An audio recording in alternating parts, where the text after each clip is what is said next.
Ladies and gentlemen, welcome back to another episode of the interview. And today I have a very special friend here with me today, Tyler Khimani. She is an LA native, which I know that's what we do here. And also, she is a host and creator of Eargazmic Media, which has been around the block quite a few times. She's Yes. kind of famous at this point. So I appreciate you coming in, Tyler. Thank you. Thank you for having me. I appreciate Yeah, and like I said before, feel free to say whatever you want, elaborate on anything you feel like. it. Okay. But let's get started. Let's tell people a little bit about who you are and where you're from. My name is Tyler Khimani Scott. I gave y'all my full government name, but whatever. I'm born and raised in LA. My mama is from Carson. My daddy's from Oakland. But like my, I've always grown up between Carson and West LA. So, yeah. And I went to school all over LAUSD, from Carson to Marina Del Rey to King Drew. Um, yeah, I think I'm a great person. You like long walks on the beach I and all like that long good walks on the stuff. beach and all that good stuff. But yeah, I'm from LA. Grew up out here, born and raised, and yeah, I'm still here. So tell us about what you do as a professional. So I run Eargazing Media, which is a platform that I created to like shed light on up and coming artists, entrepreneurs, creatives of that such of thing. Um, and I've been doing it for about 5 years now. It started off in a park near Leimert Park, and now we're in the studio. We have our own little set design and everything. It's really cute. I love what I've created from scratch, and I love to see where it has grown since then. I'm starting to get into voiceover acting as well. So yeah, kind of. Oh, I'm big in music videos, so I guess you can say I'm a video vixen too. But yeah, I do a lot of things. Now, you talk about voice acting. That's interesting Mhm. because people hearing this, and I always think about voices in general Mhm. because obviously I'm a audio guy, right? So you do have a distinct, very distinct voice that could Yes. fit a lot of places. So have you done some voice work recently, or? Well, I'm on a lot of little rap, not a little, a lot of rappers, albums, cussing them out. Like I was Hmm. recently on Airplane James project, Still Hurt.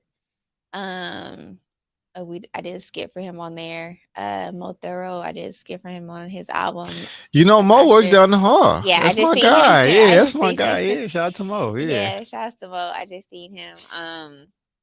Yeah, so I've done like, work for rappers and whatnot. But I started getting into it like during quarantine. I started taking classes and I got a voiceover coach and started doing one-on-one classes, and I got signed to an agency in September. So I do auditions. So we're just praying for when we get signed. I mean, get an audition and get booked and get that first check.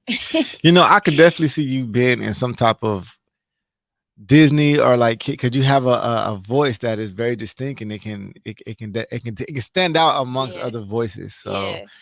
yeah, no, I definitely I can understand why that makes sense. Yeah. So I just did the audition for a 9-year-old. So Yeah, no, for sure, right? So yes. as people always told, like you sound like a little kid before or something Yes. like that, Yes. and look at you now. Yeah, look at me now. I used to like hate my voice. Like when I used to first start editing like Eargasmic episodes, I used to be like, oh my God, like I don't want to hear it. But like after a while I started like loving it. Started realize I could make money off of it. So it was like, this is a gift that God gave me. So I'm gonna use it. I got a squeaky voice. You know, it's for a lot of people. My mom always tells me this: like the thing that you probably don't like about yourself, it could be a superpower. Yep. And now I feel like you've realized that now you've Yeah. embraced it, Yeah. and you didn't like your voice, and now that's literally what you do for a living. Use your voice to eargasmic media, and now voice acting. So Yeah. shout out to you, man. That's what's up. It's ironic, honestly. I don't think little Tyler would have guessed that I'd be doing half the stuff I'm doing now. Yeah. What did you want to do prior to you now being in the media and Yeah. hosting and being a creator? Growing up, honestly, I wanted to be a veterinarian. Like I love animals. Love Oh, it. hold on now. No, did you own animals? Do you have any animals? I have a dog, but growing up, I had like rabbits. I Okay. had a dog. I always had a dog, but I had rabbits, fish. I used to do horseback riding and stuff. So like, I really loved animals. So I wanted to be a veterinarian. I wanted to be a marine veterinarian or a regular veterinarian. And then like I kind of switched it up because I was like, I ain't about to go to school, veterinary school for that long. So I switched it up and I was like, I'm gonna be a nurse. So I originally went to college for nursing, and then I changed my major to communications, and that's where I started getting the idea of Eargazmic Media and creating my own platform. Where'd you go to school at? Cal State East Bay up north. Oh, okay. Shout out Hmm. to this. So I got my degree in communication too, so Yes, we're in the same I didn't round. graduate though. I dropped out. Hey, but you went, you know what I I'm did saying? And go. I always say that the paper almost don't matter as long as the relationships are there. That is definitely true. So I want to ask you a little bit about your upbringing because you are from LA, you're LA native, like you Yes, said, you moved around a lot, and I feel like that's the common story for that most people in is. LA. So how was it? Did you have a Um, bunch of siblings, or did you just no, grow up? How was it growing up? I'm an only child. Thank God. My parents had me. They were like in their early 20s. So I kind of like grew up with my parents in a sense. They were never really together growing up, so they had joint custody of me. So, 1 week I'll be at my mom's and 1 week I'll be at my dad's house. So it was like my mom usually stayed in like one place from between Carson and like Paramount. My dad, he was like we moved like from Crenshaw district to like West LA to Culver City to the Valley, all over. So if he wasn't moving, I'm always moving because I'm going back from a different parent's house every other week. So it was very interesting growing up.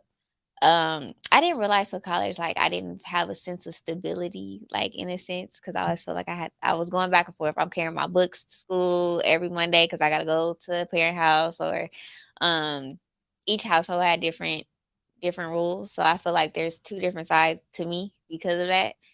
So it was very interesting. It was like having to balance the two. But growing up was interesting, being in the middle of two young adults trying to find themselves and trying to work through life and everything. So it was interesting. I feel like I seen a lot. My parents did a good job of raising me and shielding me from stuff, but I also seen a lot that I Yeah. feel like some kids probably didn't see. Well, I mean, do you think that's just from because you was from LA, or was it just because of your parental situation? I probably a mixture of both. I I seen like having to be the communicator for two adults was a lot. Being a kid, like being the kid having to tell your parent this, that, and the third, and you go tell your parent this, and to go tell your daddy or go tell your mom, and it's like, well, why don't y'all just communicate? Mm-hmm. I'm the child, like y'all need to just communicate. Also, like I guess LA too. um Seeing, I think like middle school, we had the little, riots at school or whatever, friends passing away or getting shot at parties, going to parties and parties getting shot up and running from the cops. Like I remember going at school at East Bay, the cops came to a party, and like you could tell the LA kids, because we start scrambling like all over the Mm-hmm. party, like, oh my God, like the cops is coming, and then everybody looking like, okay, they just gonna tell us to go home. We like, Mm-hmm. they ain't gonna tase us, they ain't gonna try to attack us or mace us or nothing. So yeah, like growing up in LA is very interesting. Very interesting. It's some stuff that I'm just it's good and it's bad stuff. Like, you randomly see celebrities sometimes, or it's you got the beach in your backyard or the mountains in your backyard, and then you also got your friends dying at a young age, or people that you know of dying at a young age and whatnot. So it's interesting. I always say, being from LA specifically gives you a lot of advantages and a lot of disadvantages. So Yeah, I'd like to ask you, what do you think some of those advantages were for you? Because now you can compare them because like you said, you was in yeah, East Bay, and you yeah. said, okay, the LA kids knew what was happening or just reacted differently than the people from not from LA. What advantages do you think that you've gotten because you are from here?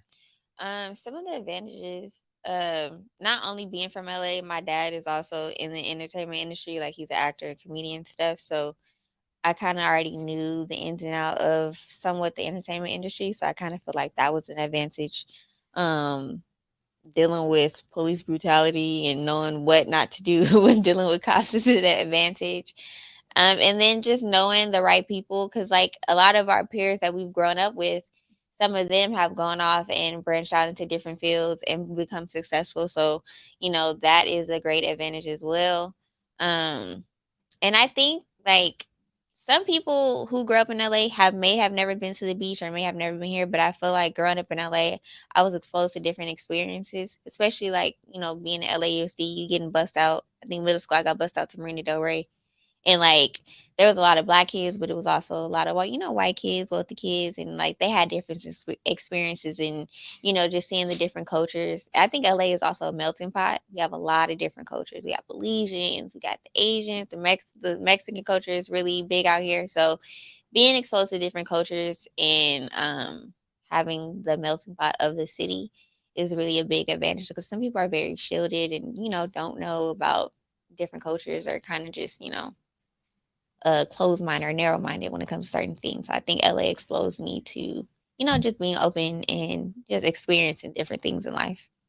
Yeah, it definitely makes you talk to a laundry list of people and go through because you be in LA and you be in Inglewood, it's all black, and then you go over to Mm-hmm. Westchester and it's Yeah. it's not that, and then you Yeah. go to Koreatown and it's not Yeah. that. It's not So that. it's something different everywhere. I would agree. Everything's within miles. Yeah. Just as like I talked about the advantages, what do you think some of the disadvantages were because you're from here now that are road traveling and talk to people? I would say some of the disadvantages of being from LA is I think now it's like a kind of a thing where I think you talked about it earlier, not being from LA is like cool now, being in LA and trying to create stuff because I feel like some of the natives get overlooked. It's like, yo, you from LA, like so you like kind of know everything, and it's like, okay, yeah, but these people that's not from LA getting the spotlight, we want the same spotlight. Like, yeah, we from here. This is our city. Y'all giving the people that's not from our city a lot of spotlight, and we would like the same. Um, Disadvantages, of course, like I would say like losing talented people. We've lost a lot of talented people from a major scale to like, friends and family. Like we've lost a lot of good people in LA. I'm trying to think of other disadvantages. Um I think the politics of we are a melting pot, but the politics behind like the different cultures or even the gang cultures kind of hold people back sometimes too. Mm.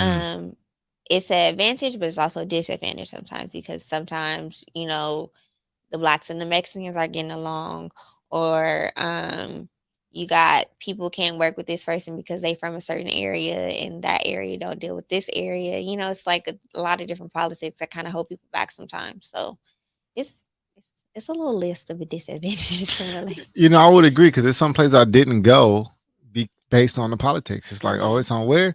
Like to this day, I don't go on the east side. I'm not Yeah, going. I don't go past Normandy almost. the East Side has a stigma. The Watts has a Mm-hmm. stigma. Like I didn't really like go to Watts until I was going to King Drew, and I had a lot of friends that were from Watts, or we were kind of on the borderline of Compton and Mm-hmm. Watts. So I didn't really like experience it till then, and the only thing I knew about Watts was the Watts riots, and my granny would be like, don't go to Watts because that's dangerous. Don't go over there. And when I went over there and I would hang out over there sometimes, I'd be like, this is like, yeah, it's like you got the projects and stuff, but it's not that bad. Like it's it's like every other LA hood. Like you might have a hood like a street that's dangerous and the next street is like nice homes. Like, it's LA. It's kind of interesting. It is interesting because you do have that, and when people not from here, they always say, how do y'all have violence in such a beautiful place? How are y'all tripping?" It's like, well, it is what it is. That's how it is. Yeah. Um, but I would agree with you. I'll be hanging out, and I always use the analogy of a fish in water. A fish doesn't know it's in water until you put it on land. Mhm. So you like, man, it's cool over here. I ain't tripping. It's all good. Yeah. And then you realize, oh man, okay, it's not. Maybe I was in a bad spot, but I didn't Yeah. realize it because Yeah. I, You gotta stay on your P's and Q's. I'm yeah. not saying go hang out and watch. Stay on your P's and Q's, but I don't for know. You sure. might tell people go hang out and watch.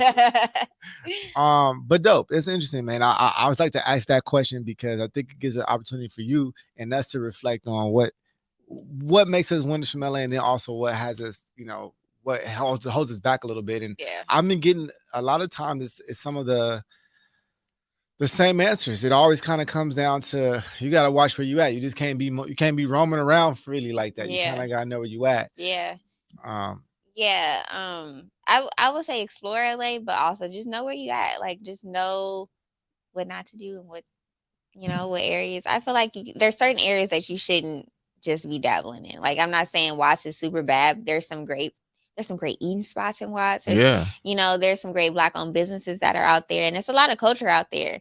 But don't go looking for trouble, or don't go in areas that are known to be like, trouble areas. Like, don't get tourists. Don't do If you're a that. tourist, just stay on the west side. I'll tell you that Just much for don't do that. sure. Don't do that. So let's talk about what you do as a professional. Let's talk about Eargazmic Media. Let's talk about the history of that and why you even started it. What did it come from, and what made you been doing it for 5 years? Because that's Yeah. hard to sustain. Eargasmic started in college. I think right when I started college, probably like the end of high school, was like the blog era of like music, like Yeah. going to Hot Hmm. New Hip Hop every Friday to see who dropped a mixtape and all of that stuff. And I would always be burning CDs for my car, like in college, like so I can have like the new mixes or we go Right. out or whatever.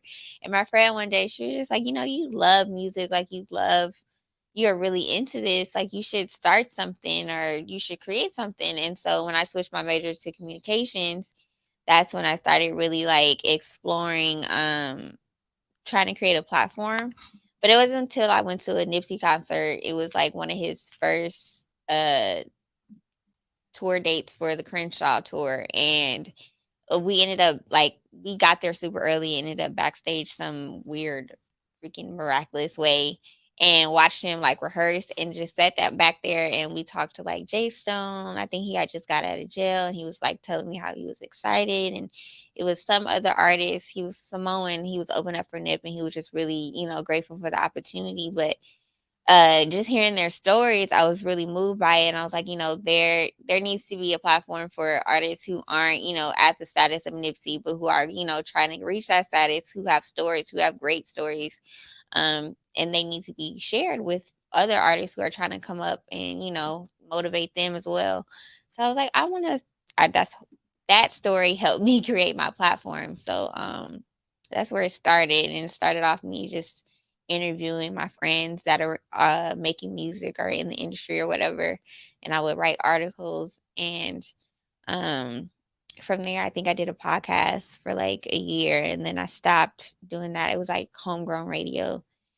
I stopped doing that podcast and I was like, I can be on camera because I got tired of writing articles. So I was like, I'm gonna be on camera. And I asked my friend to help me. And we started off at a park and we would have people come out at the park. Sometimes it'd be cold, it'd be windy as hell. Some of that footage is probably like so horrible, but yeah, it was a great start. That's what started it. I also wanted to like do something different. I felt like at that time in my life when I first started Eargasmic, I never really like branched out or did anything outside of the norm of what I was told between society and my parents. I go to school, get good grades. And I was like, okay, I want to drop out and start a blog from scratch. Probably the most psychotic thing I'd ever done, but it's definitely paying off. So, is there a criteria for being interviewed on Eargasmic? I know you said that you are looking for stories of artists, right, and hmm creators. Like, what do you typically look for when you bring somebody on to your platform? I'm looking at their work if they're consistent. I know a lot of times life happens, so I know sometimes we have to go back to working jobs and whatnot, and venture off from our creative ventures. But I look for consistency because like I'll be going through too, but I still, drop new episodes and everything. So I look for consistency in artists if they have a following or a fan base, and it doesn't have to be like 10,000 followers or anything. Just a good, solid fan base that that if you do get interviewed and you do drop an episode, people are watching it, people are tuning in. You have people that would want to see you on the show. Um, Also, are they I look at personalities because a lot of times, a lot of artists have anxiety or kind of don't elaborate or really don't talk. And I don't want to be pulling teeth when I'm talking to you or interviewing you. It's very it would be great if you have a personality and not saying that you don't have to have anxiety or don't be shy because I get shy too, but talk. Like just talk. And some artists and some people aren't talkative. So I really look for personality because, we have a show. I mean, we have a game part of the show and we have a performance part of the show. So I need you to be a little active, a little talkative, and have a little, personality about you to make people laugh, or, because I got to edit the clips. So if they're all boring, what am I going to post? I've been there, and as a fellow interviewer, I know it's sometimes you be like, why? What's up with this? Why did I even Yeah, have this person on? It's funny you say that. That's why I actually stopped interviewing music artists yeah. because of that. I was running into that so much where I felt like they just want to talk about their song and that's all Mhm. they got to say. They don't have Mhm. nothing else. And I was like, Mhm. okay, I'm through with them. So I Yeah. yeah. So it's artists that reach out to me that have just dropped a song and they're like, "Oh, I want to get on the show." And it's like, you just dropped one song.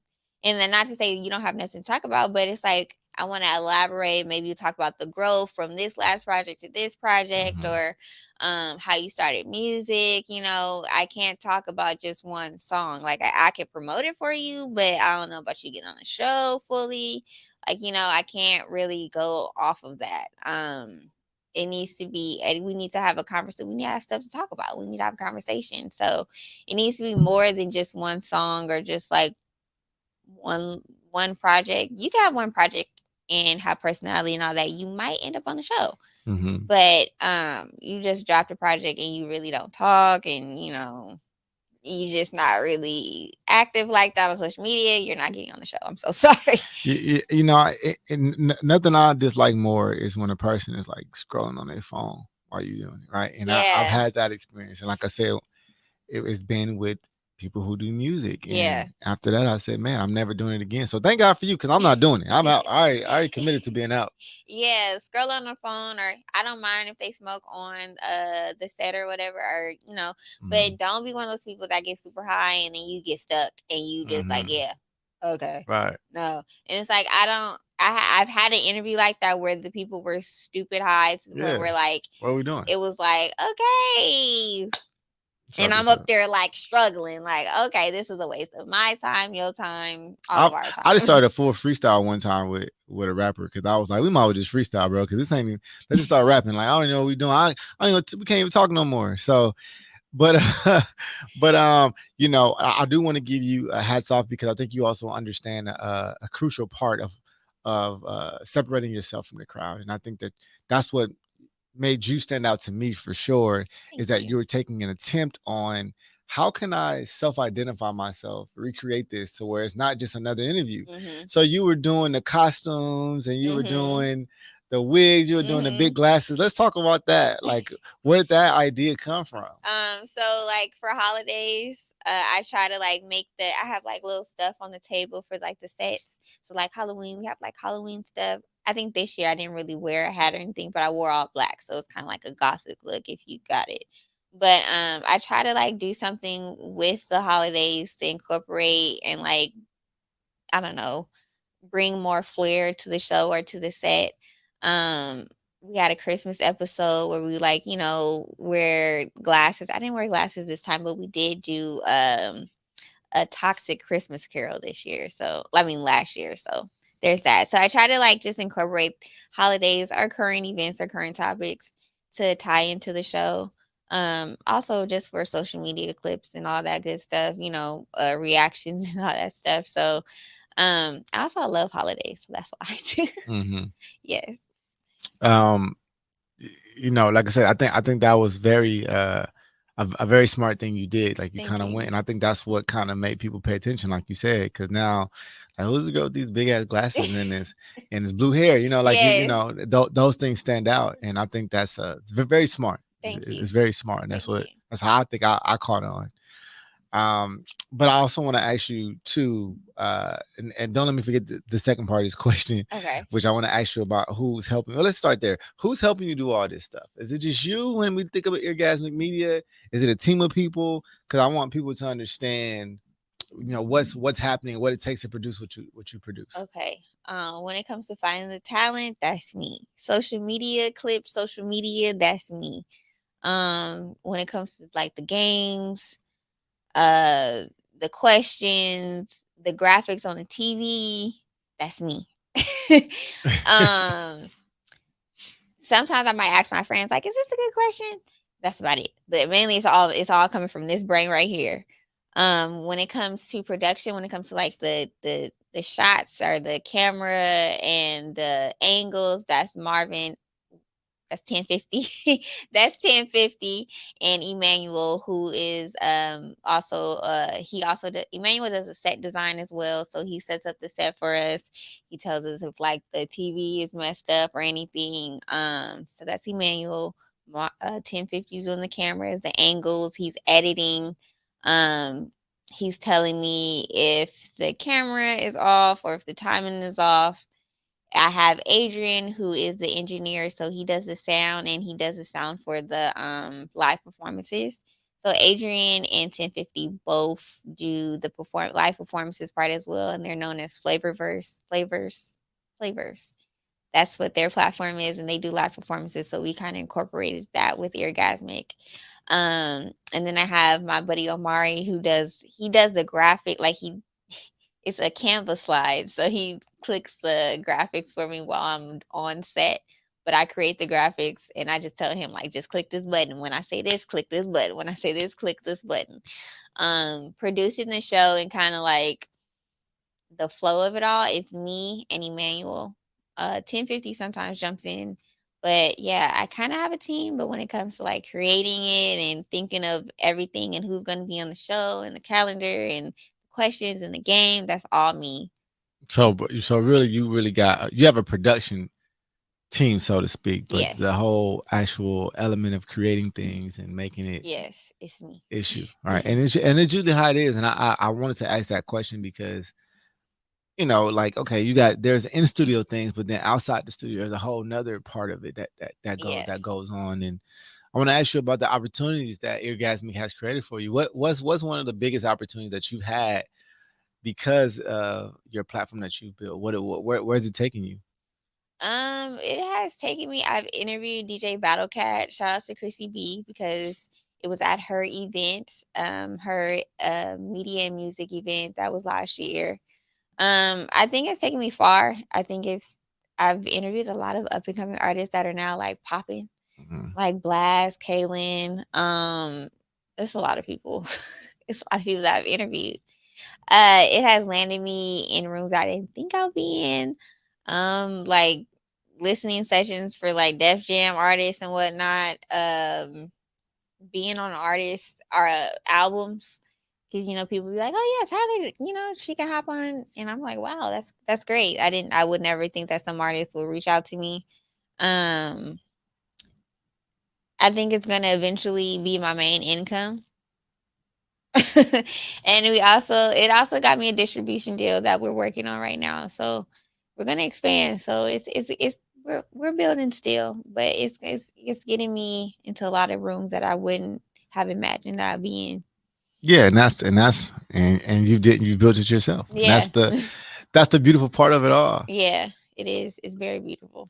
Tell me one of the times that if you ever have maybe thought like, man, I'm about to give this up, or maybe felt like, oh, this was the hardest time I've ever had to deal with doing this. It will probably be right now.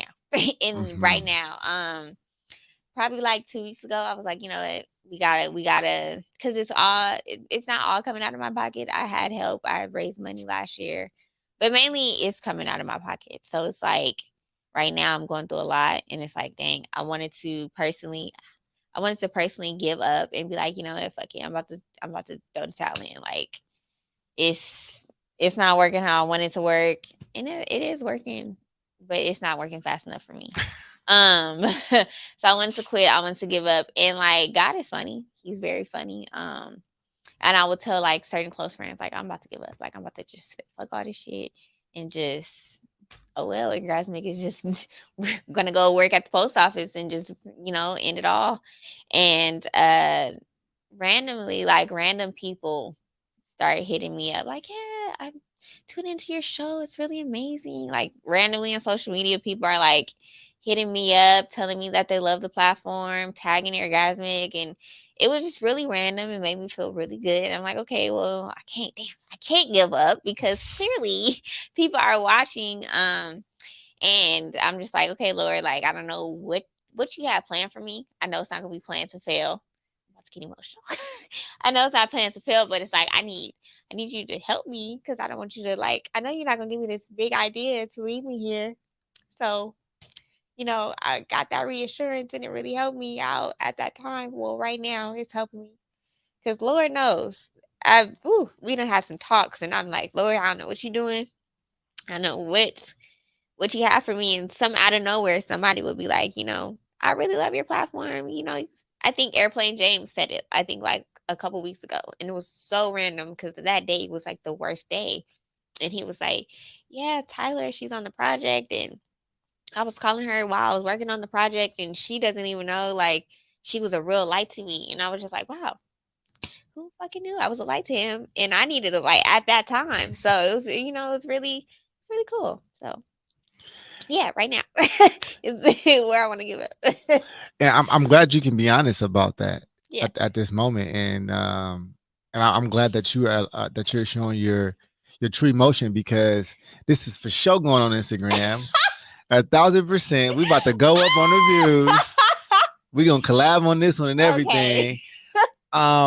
But because people need to understand the truth behind what it is. People think they just see the result. They see the 2 minute Instagram clip and Yeah. they don't see this. Yeah. What you're experiencing right now, which is true emotion, true passion behind what you've built over the last 5 years. And I would say, if it ain't taking you to a spot where you feel like you want to quit, you ain't really working. Man, You ain't going through it. like Nipsey said, it's gonna take you through every emotion. I Yeah. have gone through every emotion and like felt them, rode through them, sat through them, cried through them, cussed at them, everything. It's not for the weak hearted. It's not. No. It's not. I personally feel like going to school and graduating probably would have been a way easier route. You know, just being on the same path as you. I'm not doing I'm not on the music path, but we are in our own media world, and I feel like same with you. I'll share with you. I've tried to quit, but it's kind of like I'm so far at sea that I couldn't even go back if I wanted to. I don't even know Yeah.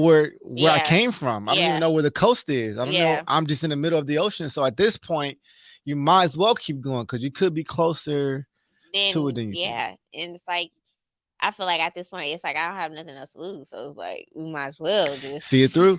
See it we through. might as well just keep going. Cause like he said, like I wouldn't know what to do if I just stopped all of this right now and I just was like trying to be a regular person and go work at, and not to say I also have a 9 to 5 as well. So not to say 9 to 5s are, horrible, but if I just I recommend them. I was about to say, but if I just stopped Eargazmic and everything, I don't think that would be a fulfilling life for me at all. I wouldn't be satisfied with my life at all. Yeah. I couldn't agree more. You type of person that has to work on something. And then I always say this, like you invested 5 years, you gotta start. If you gotta do something else, you gotta put another 5 years in. And it's like, come on It's now. like starting all over. So And by that time you'd have been 10 years in. Imagine. So yeah. Yeah. so shout out to you for keep going. Thank you. And man, and building that resilience. I asked you before we were talking, we started talking about that, and I was asking you about dating because that's a very hot topic in Los Angeles. Yes. I love to hear the perspective about that, right? And now you're somebody, like I said, you're somebody. You can't kind of just be out here now. Like you're recognizable. You have like you've already name dropped some. You are somebody that has to be recognized. Yeah. You're somebody. So Yeah. how has it been on the dating scene? I can imagine you work with a lot of men too, because Yes. every person that you just mentioned on your team was a male. And I'm pretty sure when you're dealing with majority artists are male, I'm sure a lot of creators, it varies, but what is the dating scene like for Tyler Khimani? It's ghetto. I'm single, so like it's real ghetto. And like I just be like, oh, I don't know. Honestly, I'm not even like fully into my dating life anymore. Like I kind of like just gave up after last year. Last year was like I was like, you know what? We're just gonna put that on the show because no. It's ghetto. Like What makes it ghetto? Like, are people like do guys First, often ask you out or? first of all, we live in LA, so it's Mhm, small. It's big as it seems. It's small, so like somebody might know somebody, or somebody might deal with somebody, or like it's just like, hey, I know you mess with such and such, and woo woo, you woo woo cousin, or you woo woo baby daddy, and it's just like, oh my god, I can't. Um, Also, like don't really want to mess. I don't want to mess with nobody in the music industry. mhm. I tried, and I can't. I just can't. I don't want to do that. I don't know if I'm just like super picky or just no, I don't know. Nobody really like intrigues me fully like that. Mhm. And I don't know if it's because I'm going through a lot right now, but I just I just haven't really cared. Nobody has. You know what? I do care.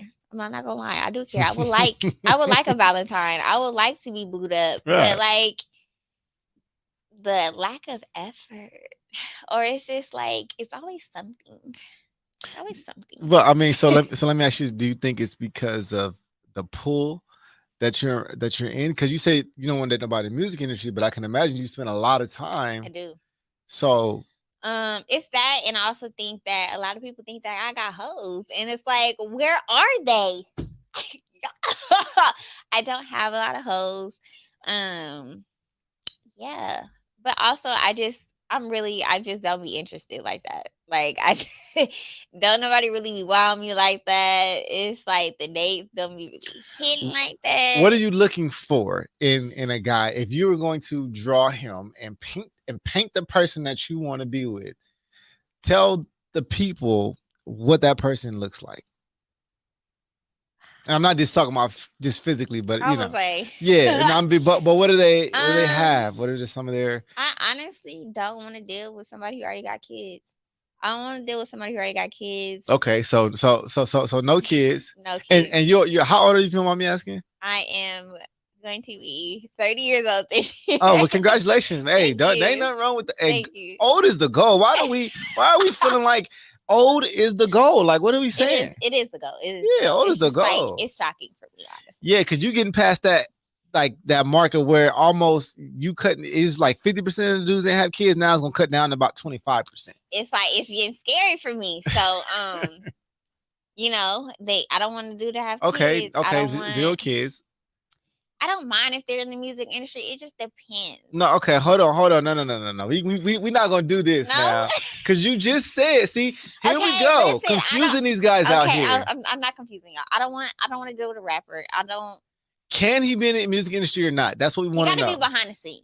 Can he be in the music industry He or not? can, but he got to be behind the scenes. But even they be hoes too. Can he be in the music industry or not? Is what we want to Sure, know. he could be in the All music right, industry. that's all we want to know. Because you said before that. See, you may not know what it is you want. Maybe that's what it Mm. is.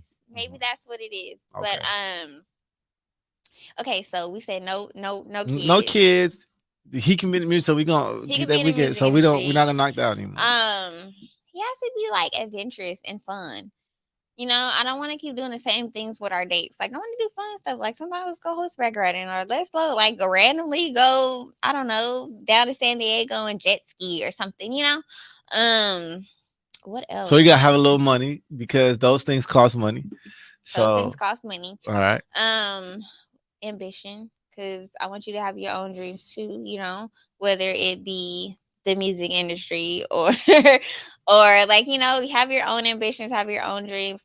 He also cannot be super really possessive, because I've dealt with that in the field that I'm in. I cannot have you to be possessive because, like you said, I deal with a lot of men, and I can't have you popping up on set, cussing people out, and all that stuff. Like, I just So not it. so so let me ask you about this. Has there dealing with a lot of men, is there what's the challenges with that? Because I had somebody on recently, Jasmine Gates, which Mhm. is Oh one, yes, yeah, that she was she was her. just on recently and she was talking about she deal with a lot of men and what she does, and she has to come in there with her masculine energy.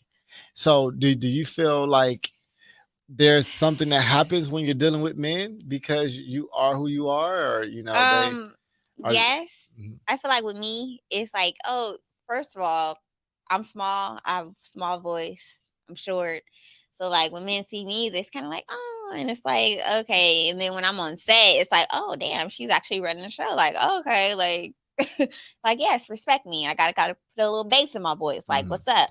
Um, or sometimes they are very flirtatious. Like, I know I'm a beautiful woman. I know I look good and all that good stuff. Sometimes they come off flirtatious, and then like, when I turn down, it's like, oh, I wanted to be professional. It's like, well, you could have started off being professional. And then if maybe you could have led way into flirtation, but all that is now shut down. Has that ruined some business relationships for you? Yes. Because Yes, it has mm, ruined some business relationships for me. Not to the point where it's like I can't fuck with you. I'll still be cordial. I'll still be nice. It's not to where I don't want to deal with you. But for when I do turn them down on the flirtatious part, and they be like, "Oh, I want to work with you," they never really follow through.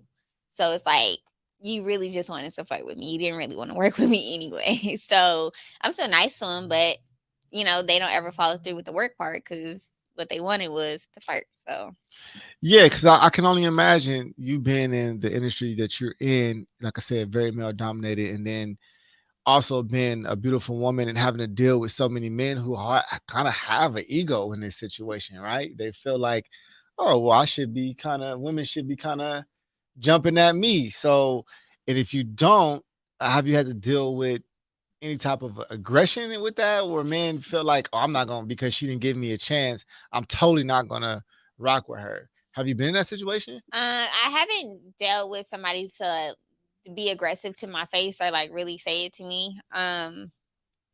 I had somebody like go off on me, but it wasn't necessarily for the fact that they wanted to like flirt with me. It was kind of like they were they were just going through something. I don't know. They was having some like mental problem. I don't know. But I had to like really like buck up at him and get him straight. But I haven't had anybody say it to my face. So if they don't mess with me and I don't know, I wouldn't know. But they haven't said it to my face. And on the opposite, has there ever been a time where you were like, okay, I'm kind of flirting with this dude because I'm attracted, or I like him, whatever the case may be, and it wasn't received well? No, I think I'm a no. I'm a natural flirt, but I keep it professional when I'm like, especially when I'm interviewing somebody. Mhm. I don't need you going. I'm not like Drake said. I gotta watch my back. I'm not just anybody, so I don't need you going around saying like, "Oh, Tyler, she tried to flirt with me," and da da da. I don't need that. So I keep it professional for the most part. I haven't really shot my shot at anybody, so I haven't been turned down because I haven't had the opportunity to where I wanted to shoot my shot. Okay, all I'm right, honestly not a shooter, so okay. maybe that's my problem. Well, see, you gotta switch it out. Mm. Um, is there anything about Tyler that most people wouldn't know, or let me ask you, like, what's something that people really wouldn't even know about you unless you told them? Ooh, probably. I think there's a lot of things that people wouldn't know about me unless I told them. There's a lot. Like, it's like, do you have like a very interesting hobby that nobody knows about, or a special interest that's not particularly common? I'm trying to think. I know I did horseback riding from middle school to high school. I don't think a lot of people knew that. Like I really did equestrian. Um, what else? I'm trying to think.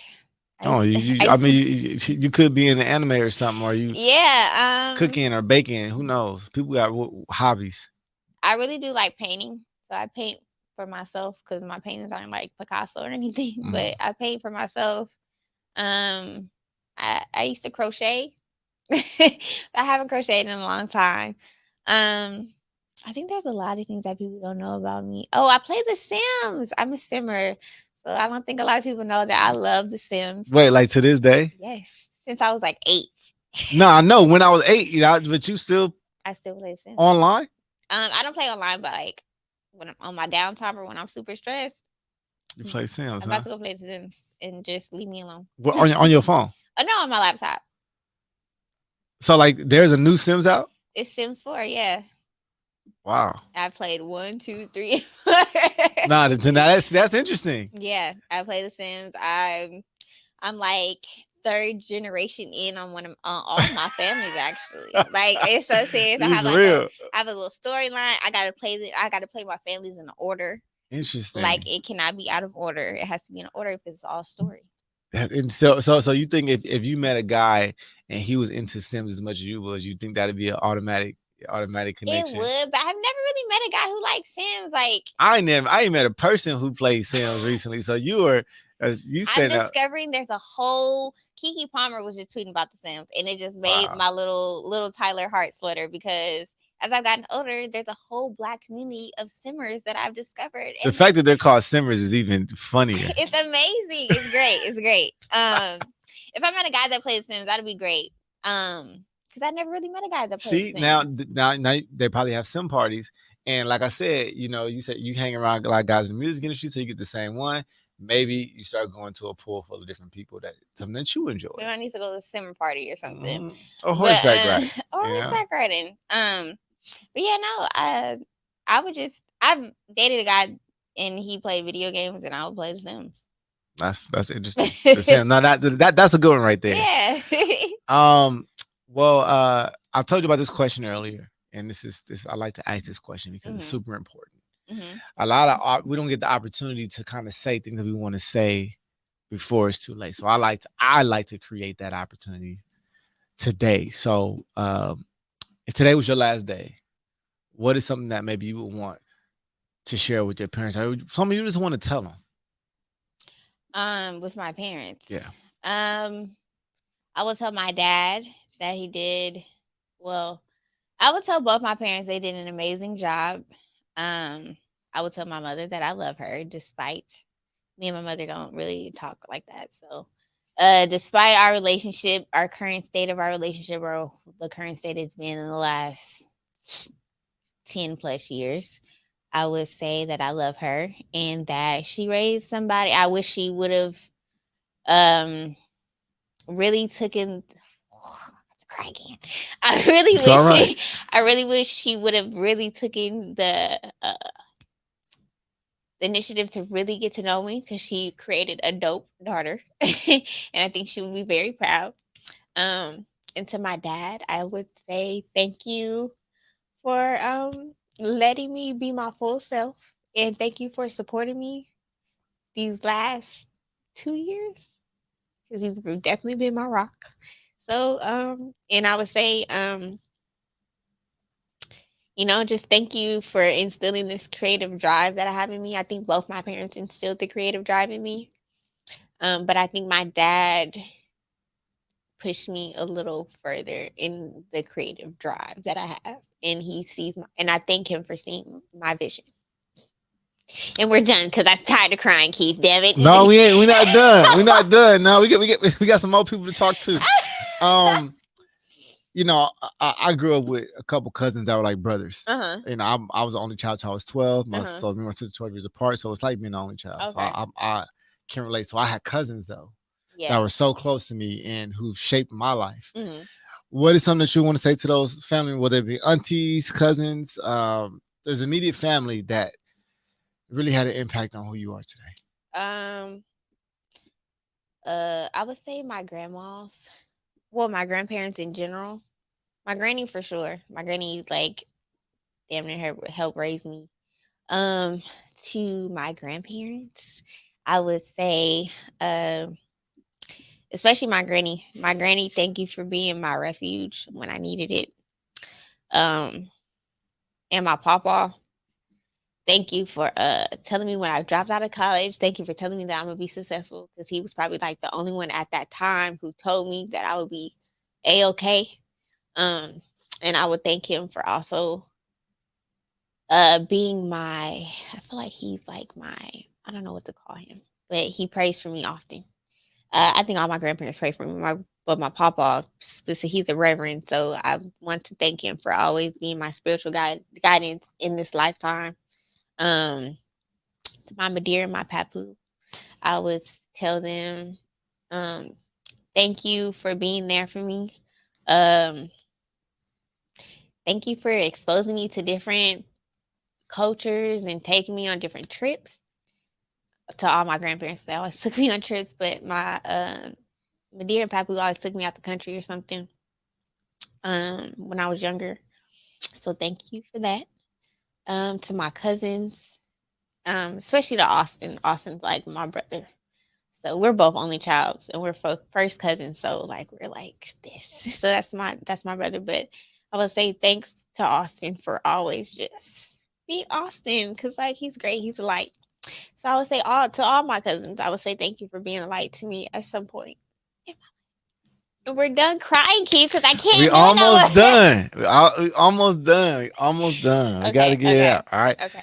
Um, and last but certainly not least, Uh huh. I love talking to the homies. The Okay. ones who either, like I said, shape who we are as adults, of kids, of those long time friends that kept you on your feet, kept you grounded.